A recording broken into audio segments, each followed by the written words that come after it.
Okay.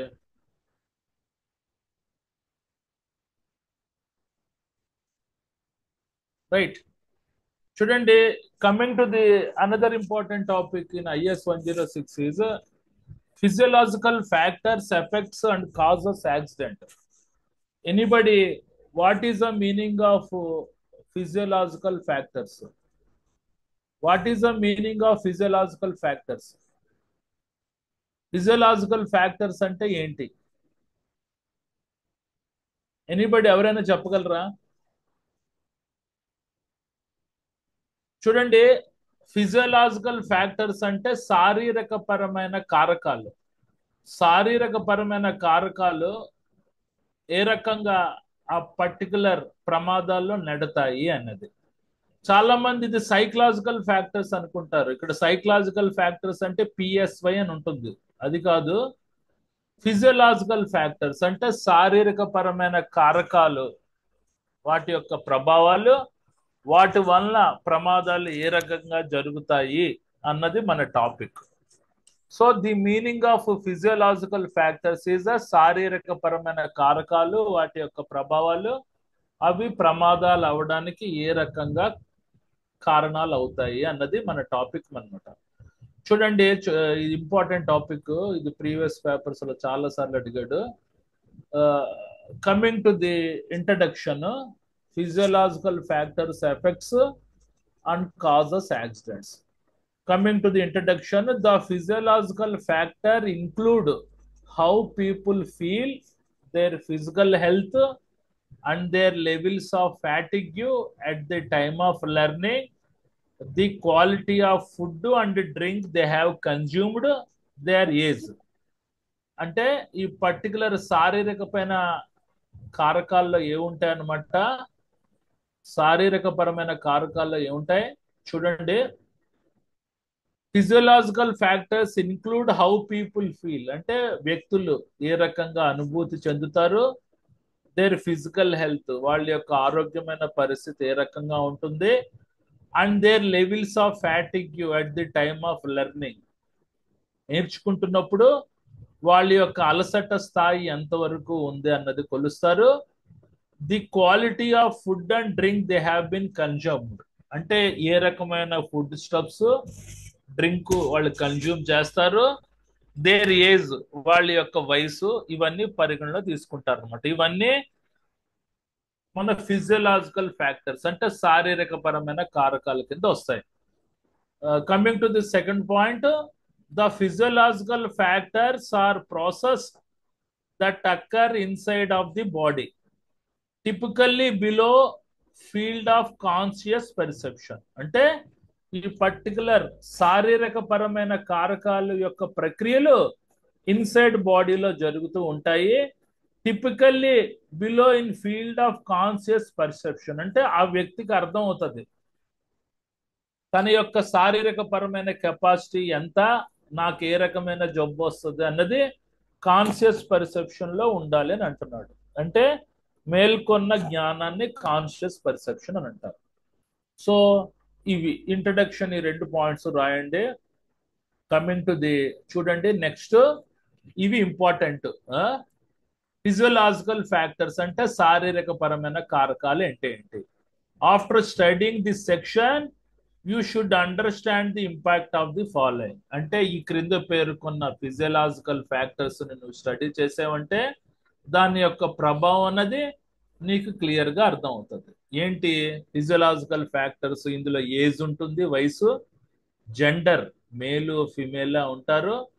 Next drugs అంటే legal, ఇందులో ఏంటి ఆల్కహాల్, స్మోకింగ్ ఉంటాయి. తర్వాత పెర్ఫార్మెన్స్ ఎన్హాన్సింగ్ డ్రగ్స్, ఇవి ఇల్లీగల్, అంటే ప్రదర్శన మెరుగుపరచడానికి ఉపయోగించే డ్రగ్స్ ని పెర్ఫార్మెన్స్ ఎన్హాన్సింగ్ డ్రగ్స్ అని అంటారు. తర్వాత ఐదోది ఒలింపిక్ డ్రగ్ రిస్ట్రిక్షన్స్, అంటే ఏ రకమైన డ్రగ్స్, ఔషధాలు ఒలింపిక్ గేమ్స్ లో రిస్ట్రిక్షన్ చేశారు. తర్వాత ఆరోది డ్రగ్ టెస్టింగ్, అంటే మాదక ద్రవ్యాల పరీక్ష, బ్లడ్ డోపింగ్, డోప్ టెస్ట్, ఇవన్నీ ఉంటాయి అన్నమాట. ఇవన్నీ ఫిజియోలాజికల్ ఫ్యాక్టర్స్ లో ఇంక్లూడ్ అయి ఉంటాయి. ఈ పాయింట్స్ రాశారంటే 50% మార్క్స్ వచ్చేస్తాయి. ఏంటి ఫిజియలాజికల్ ఫ్యాక్టర్స్ అంటే ఏంటి? After studying this section you should understand the impact of the following. అంటే ఈ పర్టికులర్ చాప్టర్ చదివిన తర్వాత నీకు ఈ క్రింద పేర్కొన్న అంశాల మీద కొద్దిగా ప్రభావం అనేది ఏంటి అన్నది కనబడుతుంది. ఫస్ట్ ఏజ్ అంటే వయసు, రెండు జెండర్ మేల్ ఆర్ ఫిమేల్, మూడోది డ్రగ్స్ అంటే డ్రగ్స్ లో లీగల్ ఆల్కహాల్ స్మోకింగ్ రెండు ఉంటాయి. పెర్ఫార్మెన్స్ ఎన్హాన్సింగ్ డ్రగ్స్ అంటే ఇల్లీగల్, అంటే ప్రదర్శనని మెరుగుపరచడానికి ఉపయోగపడే డ్రగ్స్. ఐదోది ఒలింపిక్ డ్రగ్ రిస్ట్రిక్షన్స్ అంటే ఏ రకమైన డ్రగ్స్ ఒలింపిక్స్ లో బ్యాన్ చేశారు అన్నది ఉంటుంది. డ్రగ్ టెస్టింగ్ ఉంటుంది. మన బ్లడ్ డోప్ టెస్టింగ్ ఉంటుంది. బ్లడ్ డోపింగ్ అంటే blood doping is the practice of boosting the number of red blood cells in the blood stream in order to enhance the athletic performance. అంటే general గా dope టెస్ట్లు అన్నది athletics చేస్తుంటారు. 100 metres 200 metres పరిగెడుతుంటారు కదా Olympics games లో, వాళ్ళకి dope టెస్ట్లు చేస్తుంటారు.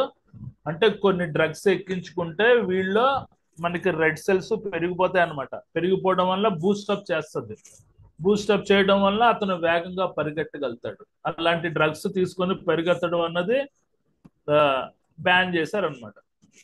ఓకే, అది అంటే వీటి వల్ల ఏ రకమైన ప్రభావాలు పడతాయి బాడీ మీద అన్నది మన టాపిక్. ఫిజియలాజికల్ ఫ్యాక్టర్స్ అంటే శారీరక పరమైన కారకాలు, వాటి ద్వారా ప్రమాదాలు ఏ రకంగా జరుగుతాయి అన్నది. కమింగ్ టు ది ఏజ్ అంటే వయసు. చూడండి, age effect us in this way. There are the divisions in the competitions. It would unfair to accept a 50 years old to compare against 24-year old. అంటే ఏంటి? పోటీలు అన్నది మన ఏజ్ డివిజన్ అనుగుణంగా ఉంటుంది. జనరల్ గా 50 ఇయర్స్ నిండిన నాలాంటి వ్యక్తి 25 ఇయర్స్ నిండిన వ్యక్తితోటి ఏ విషయంలోనూ పోటీ పడలేను. మీలాగా నేను పరిగెత్తలేను, మీలాగా నేను నడవలేను, మీలాగా నేను హార్డ్ కోర్ యాక్టివిటీస్ చేయలేను. Below are the effects of age on the body. అంటే వయసు పెరుగుతున్న కొద్దీ బాడీ మీద ఏ రకమైన ప్రభావం చూపెడుతుంది అంటే స్ట్రెంగ్త్ రిడక్షన్, బలం తగ్గిపోద్ది. 50 ఇయర్స్ వాళ్ళకి పెద్ద స్ట్రెంగ్త్ ఉండదు. Oxygen capacity reduced. Oxy levels ఉంటాయి కదా, మీకు 99%, 100% ఉంటే మాకు 95, 96% ఉంటాయి. Injury and disease cases increased. ఏదైనా దెబ్బ తగిలితే జబ్బు వచ్చే ఆస్కారం కూడా మాకు ఎక్కువగా ఉంటుంది. ఎందువల్ల బీపీలు షుగర్లు అన్నీ ఉంటాయి కాబట్టి. తర్వాత రిడక్షన్ టైమ్ ఈజ్ డిక్రీజ్డ్. మనకి రిడక్షన్ టైం అంటే ఏంటండి? What is the meaning of reduction time అంటే అంటే వన్స్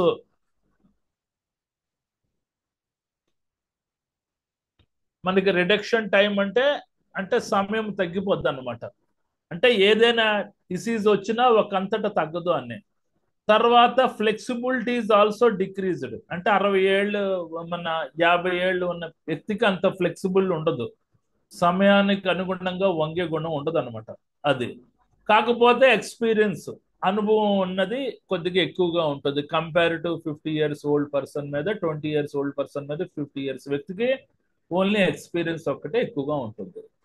ఇది ఏజ్ ఫ్యాక్టర్కి వచ్చేసరికి. రెండోది జెండర్ అంటే మేలు ఫిమేల్. చూడండి, competition usually split men and women along with young and old. ఎలాగ యంగ్ అండ్ ఓల్డ్ కి ఎలా కాంపిటీషన్ డివైడ్ చేశారో మెన్ కి ఉమెన్ కి కూడా అలాగే కాంపిటీషన్ పోటీలు అనేది డివైడ్ చేశారు. అర్థమైందా? ఎందుకంటే మెన్ లాగా ఉమెన్ అనేది హార్డ్ కోర్ యాక్టివిటీస్ చేయలేరు. వాళ్ళలో ఫ్లెక్సిబిలిటీ ఉంటుంది, మనలో స్ట్రెంగ్త్ ఉంటుంది. అది చెప్తున్నాడు. Competitions usually split men and women along with young and old. Men and women have a different bodies. ఆడోళ్ళకి మగోళ్ళకి డిఫరెంట్ బాడీస్ ఉంటాయి. Men have a long heavier bone structure. అంటే మనకి మెన్స్ లో ఆ పర్టికులర్ ఎముకల నిర్మాణము చాలా గట్టిగా ఉంటుంది అనమాట. మనకి ఎప్పుడు మేజర్ దెబ్బ తగిలితే గానీ మన బోన్ ఫ్రాక్చర్ అవ్వదు. అదే ఆడోళ్ళకి చూడండి, చిన్న యాంకిల్ ట్విస్ట్ అయినా కూడా బోన్ ఫ్రాక్చర్ అయిపోతుంది. Men have a long, heavier bone structure, where women have a wide, faster pelvis. అంటే ఫాస్టర్ పిలీవ్స్ అంటే వాళ్ళకి పొత్తి కడుపు ఉంటుంది, గర్భాశయం ఉంటుంది అని అంటున్నాడు. Coming to the women generally have a more body fat than man. అంటే మన హెచ్డిఎల్ కొలెస్ట్రాల్, మంచి కొలెస్ట్రాల్ జనరల్ గా ఉమెన్ కి ఎక్కువగా ఉంటుంది కంపేర్ టు మ్యాన్ కంటే. So ultimately man is generally stronger, అంటే మ్యాన్ చాలా స్ట్రాంగర్ గా ఉంటాడు. And women are generally more flexible, ఆడోళ్ళు చాలా ఫ్లెక్సిబుల్ గా ఉంటారు, అంటే సమయానికి అనుగుణంగా వాళ్ళు బెండ్ అయిపోతారు. కంపేర్ టు లైఫ్ లైన్ లో కూడా మగోళ్ళ కంటే ఆడవాళ్ళ లైఫ్ స్పాన్ ఎక్కువగా ఉంటుంది. మగోళ్ళది 65 నుంచి 70 ఇయర్స్ ఉంటే ఆడోళ్ళది 75 to 80 ఇయర్స్ ఉంటాయి. గుర్తుపెట్టుకోండి, వాళ్ళ లైఫ్ స్పాన్ కూడా మన మీద ఎక్కువగా ఉంటుంది. జనరల్ గా ఆడోళ్ళు అందరూ 80 ఇయర్స్ వరకు బతుకుతూ ఉంటారు. స్టిల్ మా అమ్మమ్మ గారు ఇంకా బతికే ఉన్నారు, 99 ఇయర్స్ ఆవిడకి. ఓకే, మా అమ్మగారు చనిపోయారు కానీ మా అమ్మమ్మ గారు బతికే ఉన్నారు. సో ఇది జెండర్ ప్రకారంగా. కమింగ్ టు ది డ్రగ్స్ ప్రకారంగా వస్తే ఆల్కహాల్, స్మోకింగ్. అందరికీ ఆల్కహాల్ తీసుకోవడం చాలా ఇష్టంగా ఉంటది.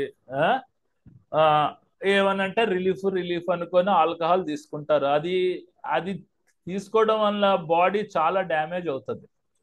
ఇది అంటే లీగల్ గా అమ్మే డ్రగ్. ఆల్కహాల్ అనేది లీగల్ గా అమ్మే డ్రగ్.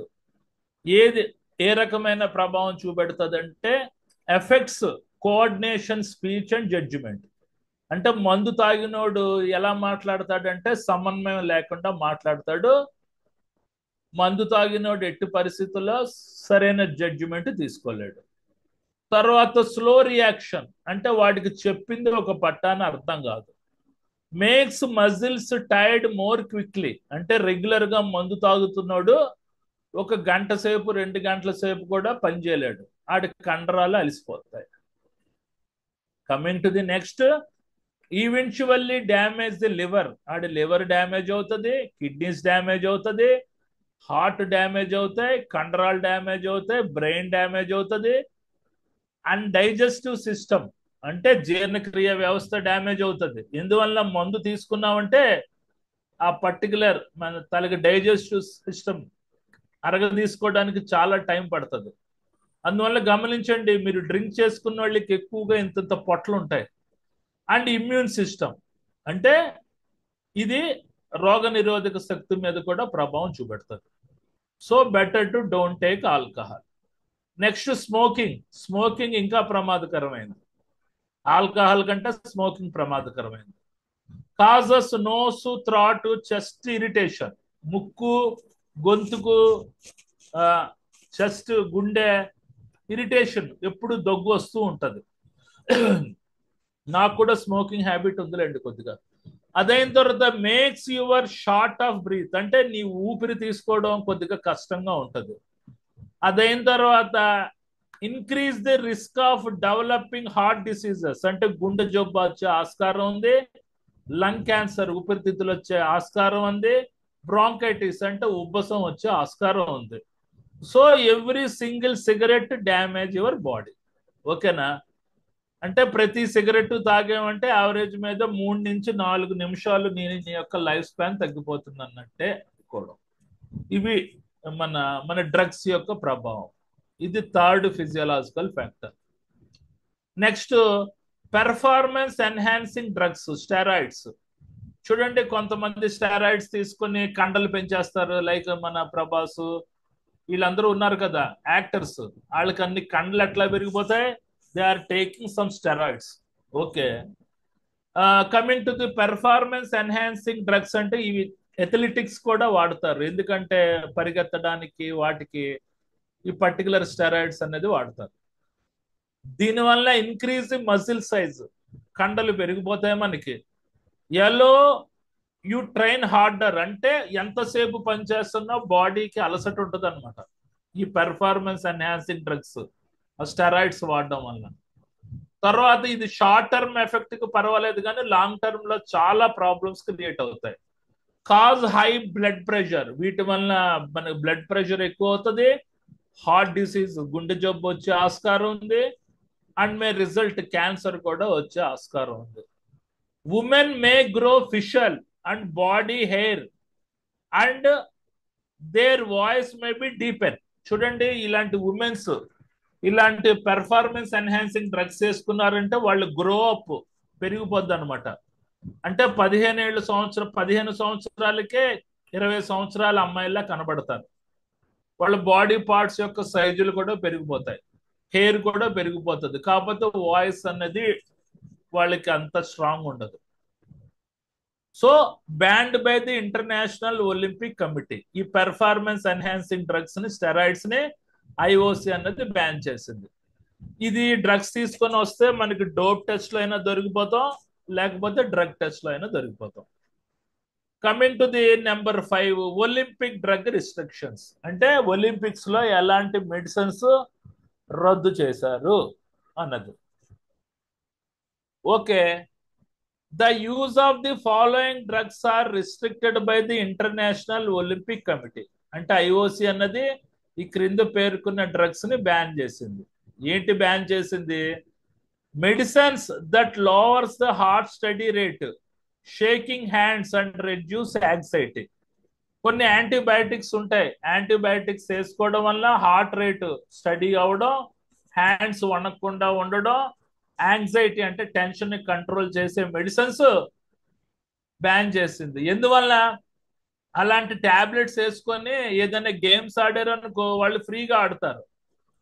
అంటే జనరల్ గా ఏదైనా గేమ్ ఉంటే ప్రెషర్ ఉంటుంది కదా, ఆ టాబ్లెట్ వేసుకుంటే యాంగ్జైటీ తగ్గిపోద్ది, అవతలోడికి యాంగ్జైటీ ఉంటది, వీడు ఫ్రీగా ఆడతాడు, అటు ఫ్రీగా ఆడలేడు అంటే వీడు గెలిచే ఆస్కారం ఉందన్నమాట. అందువల్ల band in sports where they may given the advantages such as shooting snooker.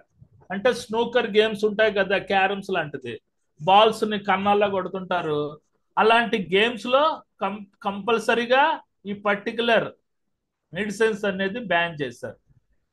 ఇలాగ బ్యాన్ చేయకపోతే వీళ్ళు స్టడీగా ఆడతారు, అవతలోడు యాంగ్జైటీ తోటి ఆడతారు, అవతలోడు ఓడిపోయే ఆస్కారం ఉంది.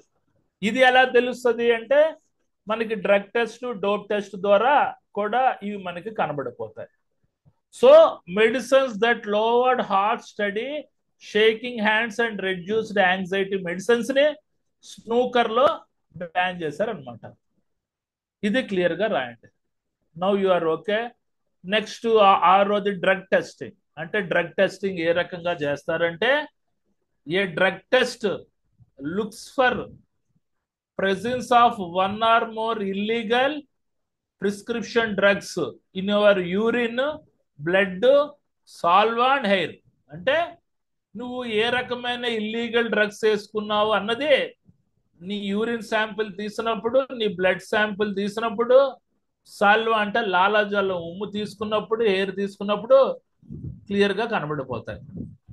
నెక్స్ట్, మన urine testing is the most common type of drug screening. అంటే టాయిలెట్ కానీ క్లియర్ గా స్క్రీన్ చేశారంటే నువ్వు ఏ టైప్ ఆఫ్ రిస్ట్రిక్టెడ్ డ్రగ్ తీసుకున్నావు అన్నది క్లియర్ గా అవతల వాళ్ళకి అర్థమైపోతుంది.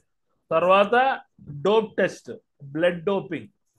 అంటే ఇది కూడా డ్రగ్స్, పెర్ఫార్మెన్స్ ఎన్హాన్స్డ్ డ్రగ్స్ వేసుకోవడం వల్ల ఆడు బాడీలో రెడ్ బ్లడ్ సెల్స్ పెరిగిపోయి ఆడు విపరీతంగా ఫాస్ట్ గా పరిగెత్తడానికి ఆస్కారం ఉంది. అంటే అథ్లెటిక్ పెర్ఫార్మెన్స్ చేస్తున్నప్పుడు కంపల్సరిగా ఇలాంటి డోప్ టెస్ట్లు చేయాలి. By increasing number of red blood cells, blood doping causes blood to thicken. ఓకేనా? అంటే రెడ్ బ్లడ్ సెల్స్ పెంచుకోవడానికి సర్టెన్ డ్రగ్స్ వేసుకుంటారు, తద్వారా వాళ్ళకి రక్తం అనేది చిక్కబడుతుంది అని అంటున్నాడు. This thickness forces the heart to work harder than normal to pump blood through the body. అంటే దీనివల్ల హార్ట్ వేగంగా పనిచేసి వాటర్ యొక్క మన బ్లడ్ యొక్క పంపింగ్ ఎక్కువగా పెరుగుతుంది, తద్వారా అతను ఎక్కువ పని చేయడానికి, ఎక్కువ స్ట్రెయిన్ అయినా అతను అలసిపోకుండా ఉంటాడు. As a result blood doping raises the risk of blood clot. అంటే ఇలాంటి డ్రగ్స్ వేసుకున్నావంటే నీకు బ్లడ్ క్లాట్ అయి నువ్వు చనిపోయే ఆస్కారం కూడా ఉంది. ఇది డోప్ టెస్ట్. అంటే డోప్ టెస్ట్ల వల్ల మనకి ఈ రకమైన ప్రభావాలు జరుగుతాయి. ఓకే, అయిపోయింది టాపిక్. మనకి ఏంటంటే టాపిక్ పేరు physiological factors effects and causes accident. Physiological factors అంటే శారీరక పరమైన కారకాల యొక్క ప్రభావము, అవి ప్రమాదాలు ఏ రకంగా జరుగుతాయి అన్నది. ఓకే, ఇవి ఇంట్రడక్షన్ 2 పాయింట్స్. ఈ పాయింట్స్ ఇంపార్టెంట్. అసలు ఫిజియలాజికల్ ఫ్యాక్టర్స్ అంటే ఏంటి, శారీరక పరమైన కారకాలు. After studying this section you should understand the impact of the following: age, gender, drugs. అంటే లీగల్లో ఆల్కహాల్, స్మోకింగ్, ఇవి ఎందుకంటే బయట దొరుకుతాయి కాబట్టి. Performance performance enhancing drugs illegal. खाली हो गया है, खाली हो गया। हाँ, मैंने कर दिया।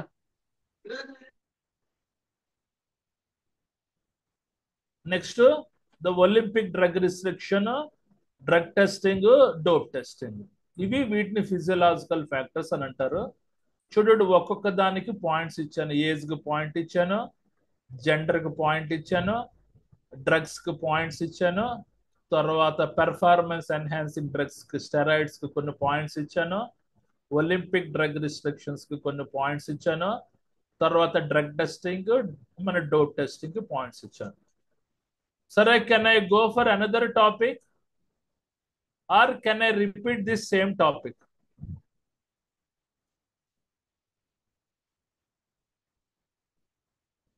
ఇంకో టాపిక్ లోకి వెళ్ళిపోమంటారా, లేకపోతే ఇదే టాపిక్ రిపీట్ చేయమంటారా? టాపిక్ వెళ్ళిపోండి సార్. Okay, very good. ఇంకో టాపిక్ వెళ్ళిపోతున్నాను. ఇది కూడా చాలా ఇంపార్టెంట్ టాపిక్. అంటే నిన్న 3 టాపిక్లు, ఇవాళ 3 టాపిక్లు చెప్పినట్టు లెక్క. టోటల్ 6 టాపిక్స్ కవర్ చేశాను 4 సెషన్స్ లో, గుర్తు పెట్టుకోండి. Right, next another important topic in IS 106 is list of compensable occupational diseases. అందరికి స్క్రీన్ షేర్ అయింది కదండి? అందరికి స్క్రీన్ షేర్ అయింది కదా? ఓకే, చూడండి, ఐఎస్ 105 లో మనం మన లిస్ట్ ఆఫ్ నోటిఫబుల్ డిసీజెస్ అని చదువుకున్నాం యాజ్ పర్ ఫ్యాక్టరీస్ యాక్ట్ 1948. అవి గుర్తించదగిన రోగాలు, అవి డిఫరెంట్, ఇవి డిఫరెంట్. అందులో కొన్ని మనకి డిసీజెస్ కలుస్తాయి, కానీ ఆ క్వశ్చన్ అడిగితే లిస్ట్ ఆఫ్ నోటిసబుల్ డిసీజెస్ అని రాయాలి.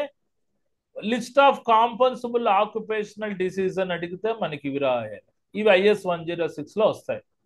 కాంపెన్సబుల్ ఆక్యుపేషనల్ డిసీజెస్ అంటే వృత్తిపరంగా వచ్చే జబ్బులు. వీటికి కాంపెన్సబుల్ అంటే ఈ పర్టికులర్ డిసీజెస్ వస్తే కంపల్సరీగా కాంపన్సేషన్ ఉంటుంది. ఎవరైనా చనిపోతే ఇన్సూరెన్స్ క్లెయిమ్ కూడా చేసుకోవచ్చు.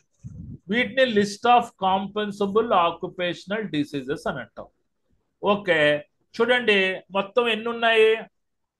25 ఉన్నాయి. జాగ్రత్తగా వినండి. ఈ 25 లో ఏ 20 రాసినా కూడా మీకు ఫుల్ మార్క్స్ పడతాయి. ఇది చాలా ఇంపార్టెంట్ క్వశ్చన్, చాలా సార్లు అడిగాడు. List of compensable occupational diseases అంటే పరిహారం వచ్చే వృత్తిపరమైన జబ్బులేంటి?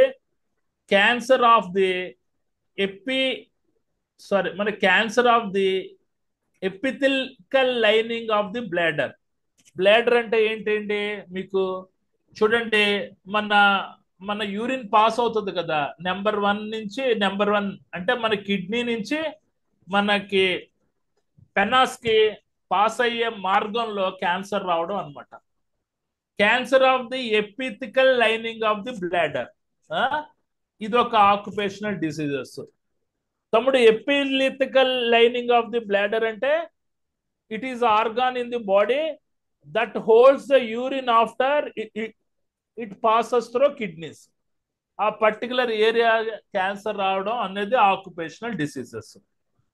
Next, cancer epitheliomatous. ఎపిథెలోమెటస్ అంటే it is a cancer tumour అనమాట. అంటే ఒక కణితి లాంటి దాన్ని క్యాన్సర్ ఎపిథెలోమెటస్ అని అంటారు.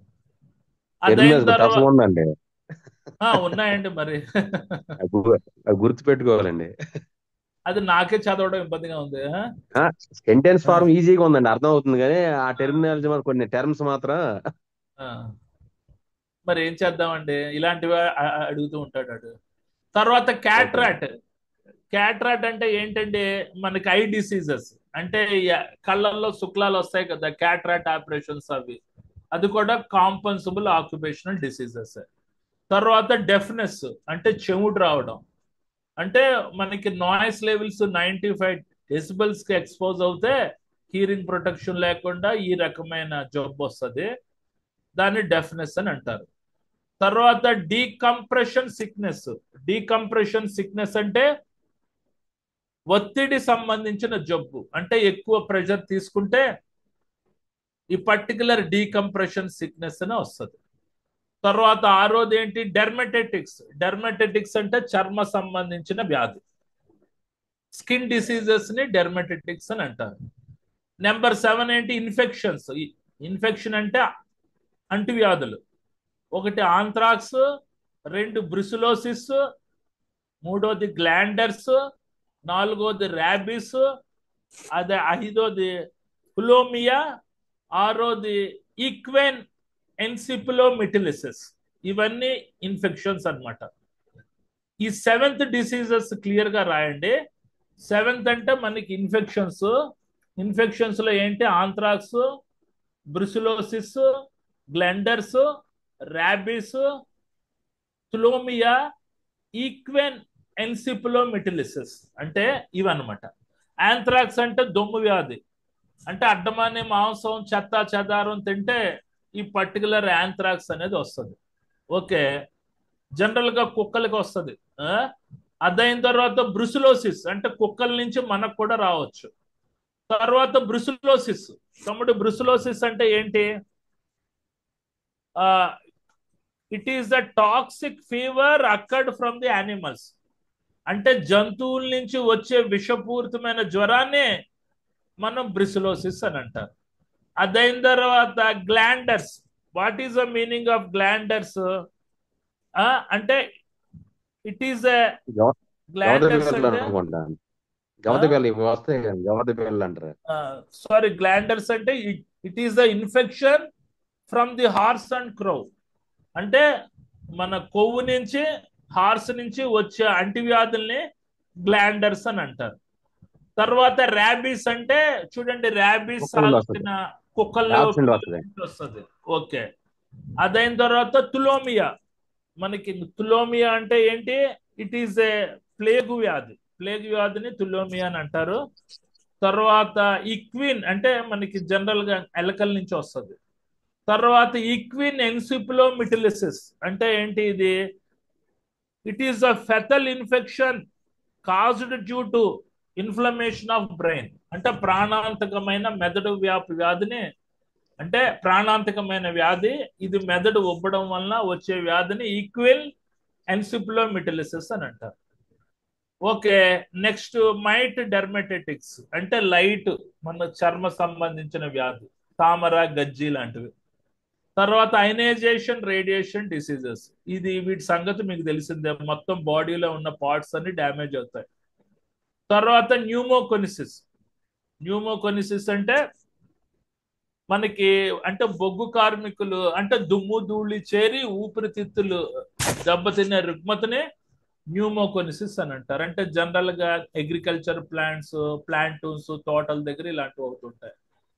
11వది మనకి చూడండి, diseases caused by the abnormalities in the temperature and humidity, అంటే ఆ పర్టికులర్ ఉష్ణోగ్రత, హ్యూమిడిటీ పెరగడం వలన వచ్చే అబ్నార్మాలిటీస్ ని కూడా ఆక్యుపేషనల్ డిసీజెస్ లోకి వస్తుంది. కమింగ్ టు ది 12వది మనకి vascular disturbance in upper extreme. తమ్ముడు vascular disturbance in upper extremes అంటే fluid blood tubes or blood vessels diseases ని vascular disturbance in the upper extremes అని అంటారు. ఆ తర్వాత పెప్టిక్ అల్సర్. పెప్టిక్ అల్సర్ అంటే కడుపులో పుండు, దీన్ని మనకి స్టమక్ ట్రూమానే పెప్టిక్ అల్సర్ అని అంటారు. ఓకే, కొద్దిగా జాగ్రత్తగా చదవండి. Viral hepatitis. వైరల్ హెపటైటిస్ అంటే కాలేయం సంబంధించిన వ్యాధి. తర్వాత పాయిజనింగ్ బై కాడ్మియం, అంటే కాడ్మియం అనే లోహం వలన పాయిజనింగ్ అవడం. ఓకే, తర్వాత cancer of lungs, liver, brain. అంటే లంగ్స్ కి ఊపిరితిత్తులు క్యాన్సర్ రావడం, లివర్ కి క్యాన్సర్ రావడం, బ్రెయిన్ కి క్యాన్సర్ రావడం. తర్వాత కార్డియోవస్కులర్ డిసీజెస్ అంటే మన హృదయానికి సంబంధించిన వ్యాధి, heart attacks, minor heart attacks ని కార్డియోవెస్కులర్ డిసీజెస్ అని అంటారు. కార్డియోవెస్కులర్ యాక్సిడెంట్స్ అంటే ఒకేసారి మన గుండె ఆగిపోవడం లాంటివి. అంటే మన తలకి సివియర్ హార్ట్ అటాక్స్ ని కార్డియోవెస్కులర్ యాక్సిడెంట్స్ అని అంటారు. కార్డియోవెస్కులర్ డిసీజెస్ అంటే గుండె జబ్బులు, కార్డియోవెస్కులర్ యాక్సిడెంట్స్ అంటే మైనర్ నుంచి మేజర్ హార్ట్ అటాక్స్ ని కార్డియోవెస్కులర్ యాక్సిడెంట్స్ అని అంటారు. తర్వాత మలేరియా అండ్ షిట్మోసిస్. చూడండి, మలేరియా అంటే అదొక ఫీవర్, ప్రమాదకరమైన ఫీవర్ అది. తర్వాత మనకి చూడండి, షిట్మోసిస్ అంటే ఒక రక్త విరోచనాలు లాంటిది. ఓకే.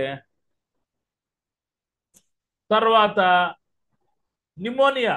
నిమోనియా అంటే మనకి గుండెల్లో నిమ్ము చేరుకుపోవడం. ఇది అడ్వాన్స్ అయితే మనకి కరోనా వస్తుంది. అంటే లంగ్స్ లో ఊపిరితిత్తుల్లో కఫం చేరుకుపోవడాన్ని నిమోనియా అని అంటారు. స్మోకింగ్ చేసిన వాళ్ళకి, ఎక్కువ డ్రింక్ తాగిన వాళ్ళకి కూడా ఈ పర్టికులర్ డిసీజెస్ మనకు వస్తుంది. బ్రాంకైల్ ఆస్మా అంటే ఉబ్బసం లాంటి వ్యాధి అనమాట, ఎక్కువగా ఆయాసపడుతూ ఉండడం. అదైన తర్వాత ఎసెన్షియల్ హైపర్ టెన్షన్ అంటే బీపీ పెరిగిపోవడం. ఉన్నపళంగా గట్టిగా అరుతుంటారు కదా వాళ్ళు, మనకి బీపీ అంటే చిన్న చిన్న మాటికి కోపాలు వచ్చేయడం. తర్వాత హెర్నియా. హెర్నియా అంటే ఏంటి అంటే తొడలు లోపల భాగంలో వచ్చే జబ్బుని హెర్నియా అని అంటారు. యాస్బెస్టాస్. యాస్బెస్టాస్ అంటే ఆ పర్టికులర్ సున్నపు రాయి పౌడర్ వల్ల ఊపిరితిత్తులు దెబ్బతినే పరిస్థితిని యాస్బెస్టాస్ అని అంటారు. వైరల్ ఎన్సిఫిలోటిస్. వైరల్ ఎన్సిఫిలోటిస్ అంటే ప్రాణాంతక మెదడు వ్యాపు వ్యాధి. ఇవన్నీ లిస్ట్ ఆఫ్ కాంపన్సిబుల్ డిసీజెస్. మీరు ఇందులో ఏ 20 రాయడానికి ట్రై చేయండి, అట్లీస్ట్ మనకి ఇన్ఫెక్షన్స్ క్లియర్ గా రాయండి. ఓకే, ఇంకేమైనా డౌట్స్ ఉన్నాయా? ఇవాళ చెప్పిన 3 టాపిక్స్ ఇంపార్టెంటే, జాగ్రత్తగా చదవండి. మళ్ళా నెక్స్ట్ వీక్ ఇంకొక 6 టాపిక్స్ చెప్తాను. అంటే 2 సెషన్స్ లో కలిపి 3 టాపిక్లు చెప్పడానికి ట్రై చేస్తాను. చిన్న చిన్న టాపిక్ కదా, కొద్ది కష్టమైన టాపిక్ అంటే ఇంకొకసారి రిపీట్ చేద్దాం. ఇందాక చెప్పిన వర్క్ రిలేటెడ్ మస్కులేటరీ డిజార్డర్స్ అన్నది చాలా ఇంపార్టెంట్, అది మాత్రం జాగ్రత్తగా చదవండి. ఇవన్నీ ఇంపార్టెంట్ క్వశ్చన్స్ లో వచ్చినవి. సరేనా? గుడ్ నైట్ అండి. ఫస్ట్ సెకండ్ చెప్పండి. ఫస్ట్ సెకండ్ లైన్స్ ఏది ఫస్ట్ సెకండ్ లైన్స్? ఏ టాపిక్ ది అడుగుతున్నారు? దిస్ టాపిక్ బ్లాడర్ ఇదా? సరే, మనకి cancer of epithelial lining of the bladder. చూడండి, epithelial lining of the bladder అంటే మన కిడ్నీ నుంచి పెనాస్కి వస్తుంది కదా టాయిలెట్, ఆ ప్రాంతాన్ని ఆపుకుంటది అనమాట. అక్కడ క్యాన్సర్ వస్తే మన టాయిలెట్ ఆగదు, బయటకు వచ్చేస్తూ ఉంటది. అది ఆక్యుపేషనల్ డిసీజెస్. అంటే మన కిడ్నీ నుంచి మన పెనాస్కి వచ్చే మార్గాన్ని, అవుటర్ లైనింగ్ కి క్యాన్సర్ రావడం, ఇది కూడా ఆక్యుపేషనల్ డిసీజెస్. క్యాన్సర్ ఎపిథిలోమటస్. క్యాన్సర్ ఎపిథిలోమటస్ అంటే it is the cancer tumour, అంటే ఒక ట్యూమర్ లాంటి దాన్ని క్యాన్సర్ ఎపిథిలోమటస్ అని అంటారు. ఈ 2. ఓకే, మనకి ఇన్ఫెక్షన్స్ కి వచ్చేసరికి ఆంథ్రాక్స్, బ్రుసిలోసిస్, గ్లెండర్స్, ర్యాబిస్, తులోమియా, ఈక్వెన్ ఎన్సిఫిలోటిసస్. ఈక్వెన్ ఎన్సిఫిలోటిసస్ అంటే it is a fatal infection caused due to inflammation of brain.